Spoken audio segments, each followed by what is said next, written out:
નમસ્તે, હું મીનાક્ષી દવે. અમારી યુટ્યુબ ચેનલ ગુજરાતી આયુર્વેદાચાર્યમાં આપ સૌનું ફરી સ્વાગત છે. અમે વાત કરવાના છીએ તમારા સ્વાસ્થ્ય વિશે, તો અમારી સાથે વિડીયોમાં એન્ડ સુધી જોડાયા રહો. ઘણા લોકો એવા હોય છે જે સતત કંઈ ને કંઈ વિચારતા હોય છે. આ લોકોને વધારે પડતું વિચારવાની ટેવ હોય છે. આવી આદતને લીધે રાત્રે મોડે સુધી જાગવાની આદત થઈ જાય છે અને મોડા સૂવાને લીધે કેટલાક રોગ શરીરમાં ઘર કરી જાય છે. વધારે પડતો વિચાર આપણને અનેક રોગોનો શિકાર બનાવી દે છે. એ તમારા શારીરિક અને માનસિક સ્વાસ્થ્યને બંનેને અસર કરે છે. લાંબો સમય સુધી આવું કરવાથી બાદમાં આ સમસ્યા ગંભીર સ્વરૂપ પણ લઈ શકે છે. મનોચિકિત્સક કહે છે કે જો તમે એક હદ કરતાં વધુ પડતો વિચાર કરો છો તો તેનો સીધો અર્થ એ છે કે તમારું માનસિક સ્વાસ્થ્ય સારું નથી. જો તમે કોઈ કારણ વગર કંઈક અથવા બીજું વિચારી રહ્યા છો તો તે સંકેત છે કે મગજમાં વધુ પડતી વિચારવાની પ્રક્રિયા વધી રહી છે. વધુ પડતું વિચારવું એ ચિંતા અથવા કોઈ માનસિક આઘાતને કારણે પણ હોઈ શકે છે, અથવા તો તમારી સાથે કંઈ એવું બન્યું હોય જેનાથી તમને દુઃખ લાગ્યું હોય અને તેને લીધે પણ આ સમસ્યા થઈ શકે છે. વધારે વિચારવાને કારણે તમને હાઈ બીપીની સમસ્યા થવા લાગે છે. તેવામાં ઘણીવાર બીપીનું સ્તર એલિવેટેડ રહે છે અને જો આ સમસ્યા લાંબા સમય સુધી ચાલુ રહે તો હૃદય રોગનો ખતરો પણ થઈ જાય છે.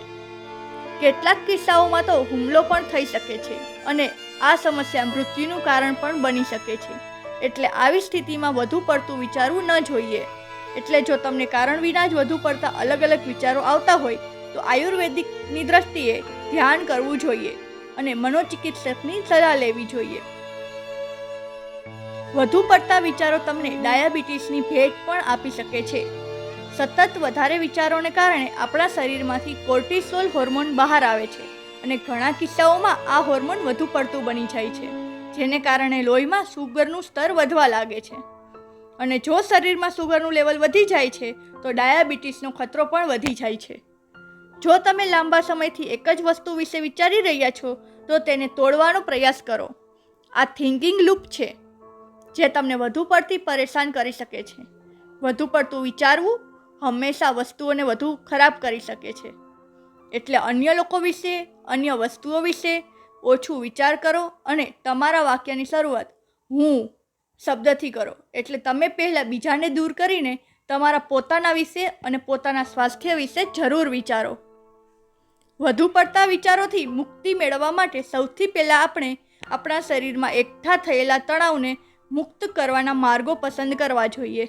એ માટે તમારા દિવસનું મૂલ્યાંકન કરો, તમારી સાથે બનેલી સારી બાબતોની પ્રશંસા કરો અને તમારી ભૂલોમાંથી શીખો. તેને પકડી રાખશો નહીં. વધુ પડતી વિચારવાની આડઅસરોમાંની એક સ્વશંકા પણ છે. આપણી આત્મશંકા આપણી પસંદગીઓ વિશે અનિશ્ચિત બનાવે છે અને આપણને કોઈ પણ નિર્ણય લેતા અટકાવે છે. જેને દૂર કરવા માટે તમે અરીસાની સામે ઊભા રહો અને તમારી જાતને કહો કે તમે આત્મવિશ્વાસુ વ્યક્તિ છો. તમારા શરીર અને મનની પ્રશંસા કરો. એકવાર તે નિયમિત બની જાય ત્યારે ખામીઓ જોવાને બદલે તમે તમારામાં સકારાત્મકતા જોશો. તમે તમારી ત્વચામાં પહેલાં વધુ આરામદાયક અને આત્મવિશ્વાસ અનુભવશો. વધુ પડતા વિચારો તમને દિવસે પણ આવતા હોય તો શક્ય હોય ત્યાં સુધી એકલા રહેવાનું ટાળો, કેમ કે એકાંત ખતરનાક સાબિત થઈ શકે છે. કારણ કે આ સમય દરમિયાન મનમાં પોતાને નુકસાન કે નકારાત્મક વિચારોના કિસ્સામાં તો આત્મહત્યા જેવા વિચારો પણ આવી શકે છે. એટલે આ સ્થિતિમાં તમારા મિત્રો કે પછી પરિવાર સાથે રહેવું ખૂબ જરૂરી છે.